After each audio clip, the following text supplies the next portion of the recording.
ગત ફેબ્રુઆરી મહિનામાં લિંબાયત ઝોનમાં એક ફરિયાદીની ફરિયાદ અન્વયે સંતોષ સબ ઇન્ડસ્ટ્રીયલ એસ્ટેટ જેમાં ડિમોલેશનની નોટિસ આપી અને ડિમોલેશન નહીં કરવાના અવેજ પેટે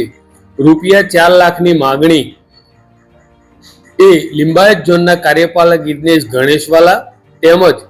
એક વચેટિયો ઇસ્લામ ઉર્ફ પરવાના આ બંને વિરુદ્ધમાં ₹4 લાખની લાંચનો ગુનો રજીસ્ટર થયેલો, જે કામે ગણેશવાલાની જે તે સમયે ધરપકડ થયેલી, જ્યારે ઇસ્લામ ઉર્ફ પરવાના જે ગુજરાત દૈનિક નામનું એક વર્તમાનપત્ર ચલાવે છે અને પત્રકાર તરીકેનો વ્યવસાય કરે છે, જે એ સમયથી જ ફરાર હતો, એણે ગત રોજ એસીબી સમક્ષ ધરપકડ વોરી છે અને એની અટકાયત કરી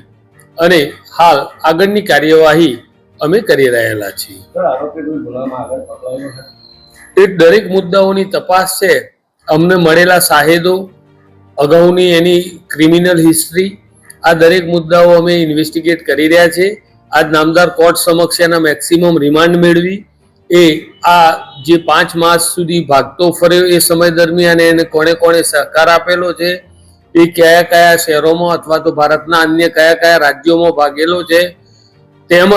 આ જે ₹4 લાખ રૂપિયાની રિકવરી છે એ માટે પણ અમે નામદાર કોર્ટ સમક્ષ આ રજૂઆત કરી અને રિમાન્ડ મેળવીશું અને જે બી પરિણામો ભવિષ્ય આગળના મળશે તમને જણાવીશું. પરવાના એની ઓફિસેથી ₹4 લાખ સ્વીકારી અને ત્યાંથી જ ફરાર થયેલો